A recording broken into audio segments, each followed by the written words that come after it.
Assalamualaikum, apa kabar kalian? Kembali lagi bersama saya Reza di channel Flat Story. Jadi, hari ini kita akan membahas sebuah tragedi radioaktif yang biasa dikenal dengan nama Radium Girls.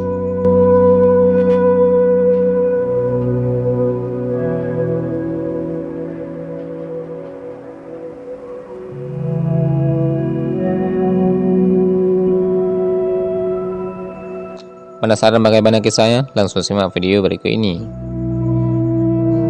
Jika kita mendengar tentang bencana radioaktif, di benak kita pasti terlintas dengan pengeboman kota Hiroshima dan Nagasaki, bencana Chernobyl hingga insiden Fukushima.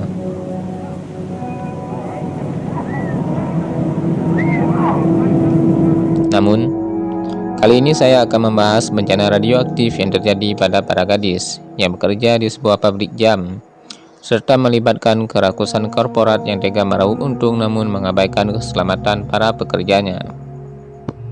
Dan inilah tragedi Radium Girls atau gadis-gadis radium yang terjadi pada tahun 1910-an.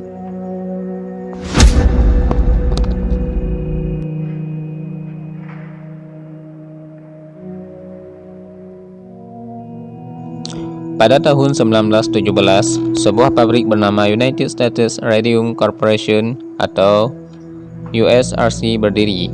Saat itu, 20 tahun setelah Marie Curie diganjar dengan hadiah Nobel karena menemukan radium. Popularitas zat radioaktif itu mendadak naik daun.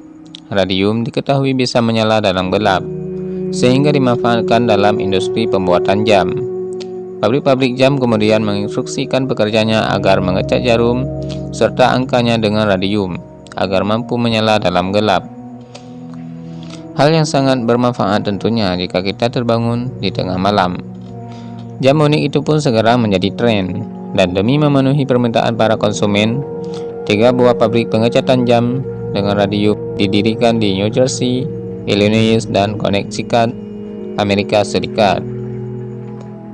Sekitar 4.000 pekerja, kebanyakan adalah gadis-gadis muda, kemudian diajak bekerja di pabrik-pabrik jam tersebut. Untuk mengecat jarum jam, para wanita ini dibekali dengan pena bertinta radium. Namun demi efektivitas, karena melukis dengan pena tersebut memakan waktu yang lama, para wanita itu pun diminta menggunakan kuas yang dibasahi dengan radium. Karena ukuran jam yang amat kecil, sesekali kuas itu harus dibasahi dengan cara dijilat agar ujungnya tetap runcing. Para gadis ini pun lebih memilih teknik ini karena mereka bisa bekerja lebih cepat. Saat itu mereka bukan dibayar per jam, melainkan berdasarkan jumlah jam yang bisa mereka cat. Jadi semakin cepat dan semakin banyak jam yang mereka hasilkan, gaji yang mereka peroleh juga akan lebih tinggi. Dan bencana itu pun dimulai. Perusahaan dan atasan mereka menyatakan bahwa teknik tersebut aman, karena menurut pengakuan mereka, radium bukanlah bahan yang berbahaya. Namun, kenyataannya justru sebaliknya. 2 penemu radioaktivitas, Marie Curie dan Wilhelm Röntgen, tahu benar bahwa zat radioaktif sangat berbahaya. Bahkan, Marie Curie sendiri meninggal karena kanker setelah terpapar radium. Para ahli kimia yang bekerja di pabrik itu saja memakai peralatan pelindung lengkap demi keamanan mereka. Namun, malangnya gadis-gadis polos itu mengikuti begitu saja perintah atasan mereka. Bahkan, karena ditipu bahwa zat tersebut aman, para gadis itu kadang bercanda satu sama lain dengan mencat kuku, bibir hingga gigi mereka menggunakan radium. Tak jarang, karena mereka membasahi kuas yang mengandung radium itu dengan lidah mereka, zat tersebut juga ikut tertelan oleh mereka. Memang, pada masa itu pengetahuan mengenai bahaya zat radioaktif masih sangatlah minim, sehingga wajar saja jika para gadis tersebut tidak mengetahuinya. Pada tahun 1922, korban pertama dari petaka itu mulai jatuh. Molly McGee, seorang gadis muda yang bekerja sebagai salah satu gadis radium, mulai mengeluh sakit. Awalnya hanya diawali dengan sakit gigi. Dokter pun kemudian mencabut giginya tersebut.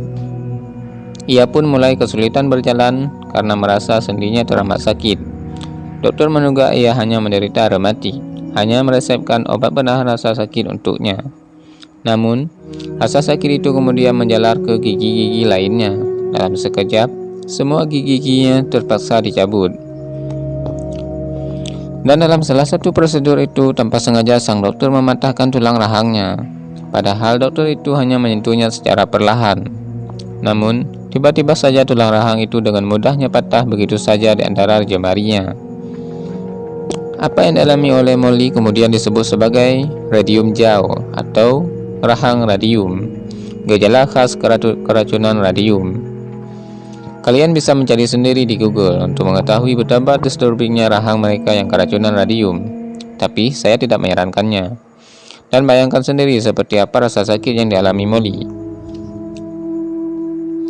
Apa yang dirasakan Molly juga dirasakan rekan-rekannya yang lain. Salah satunya bernama Grace Fryer yang merasa sakit teramat sangat di tulang belakangnya, hingga ia tak mampu berdiri tegak. Gadis-gadis radium lain pun mulai menunjukkan gejala yang sama. Tulang mereka teramat rapuh hingga mudah sekali patah. Banyak di antaranya kehilangan rahang mereka hingga mengidap sarkoma atau kanker tulang, di mana tulang mereka akan membesar membentuk seperti bola.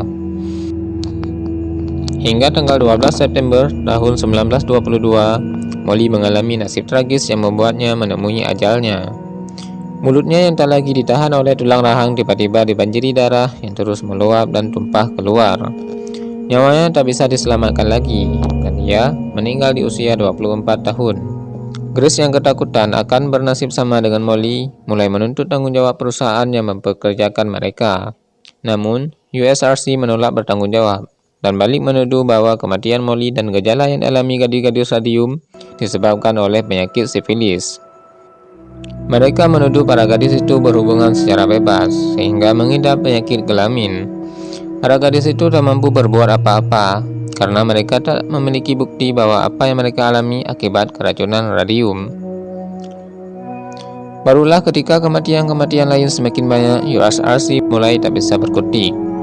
Seorang ahli kimia di pabrik mereka yakni Dr. Edwin E. Lehman meninggal. Kemudian kematian Dr. Sabine E. von Schocke, sang penemu cat radium, yang semuanya memiliki gejala yang sama seperti yang dialami para gadis radium. Kasus-kasus kematian itu menarik perhatian seorang dokter bernama Harrison Maitland. Dr. Maitland kemudian menyelidikinya dan akhirnya berhasil menemukan kaitan antara radium dan penyakit tulang yang para gadis itu alami. Jadi, radium tersebut ketika masuk ke dalam tubuh akan berkompetisi dengan kalsium. Tulang yang mestinya menyerap kalsium justru menyerap radium, yang menyebabkan tulang menjadi rapuh dan berlubang-lubang seperti sarang lebah. Karena metode pekerjaan para gadis radium yang diharuskan menjilat ujung kuas mereka, maka gigi dan tulang rahang mereka lah yang pertama kali terkena efeknya. Kemudian radium tersebut terlanjur menjalar ke seluruh tubuh, sehingga tulang-tulang bagian tubuh lainnya mulai terinfeksi yang berakibat sangat fatal. Pada tahun 1928, sudah 16 korban meninggal akibat keracunan radium di pabrik itu. Grace dan para gadis radium lain yang telah jatuh sakit juga sudah divonis tak akan hidup lebih lama lagi. Grace di sisa umurnya berusaha sekeras mungkin menuntut keadilan. Namun usaha Grace menemui banyak hambatan. Meskipun sudah memiliki bukti medis dari Dr. Maitland yang sudah berbaik hati menolong mereka, Grace selanjutnya berencana menuntut USRC ke depan pengadilan. Naasnya, tak satu pun pengacara yang mau membantu Grace dengan berbagai alasan. Ada yang tak percaya dengan klaim para gadis itu, walaupun sudah ada bukti tak terbantahkan dan menuduh mereka hanya mengejar uang. Ada yang tak berani menghadapi perusahaan sebesar USRC yang tentu memiliki dana melimpah untuk menyewa pengacara-pengacara terbaik yang akan melawan mereka. Beruntungnya, setelah mencari selama 2 tahun lamanya, seorang pengacara muda bernama Raymond Berry menjadi satu-satunya pengacara yang bersedia mendampingi mereka.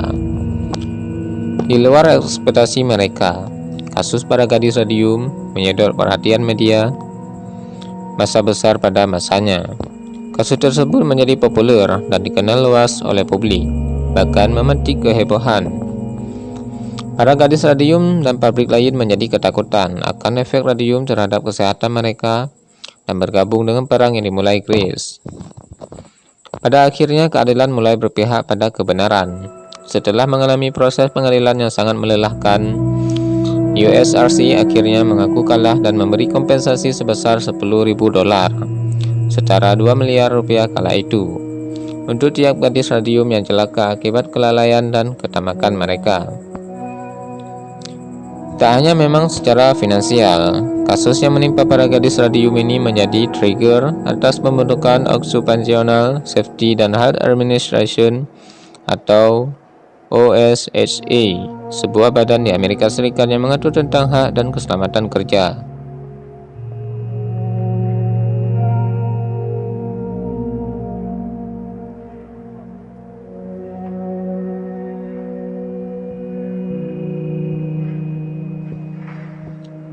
Aturan-aturan yang ditetapkan USHA banyak ditetapkan secara internasional, bahkan di Indonesia, sebagai standar keselamatan kerja. Dengan demikian, diharapkan hak serta nyawa para pekerja senantiasa terlindungi, dan petaka seperti yang dialami para gadis radium takkan lagi terulang. Sementara Grace Fryer sendiri yang telah mengidap kanker pada rahangnya akibat keracunan radium tersebut hanya mampu bertahan hidup hingga tahun 1933. Ia dimakamkan di kota kelahirannya di Orange Township, Essex, New Jersey. Jadi sekian tragedi Radium Girls.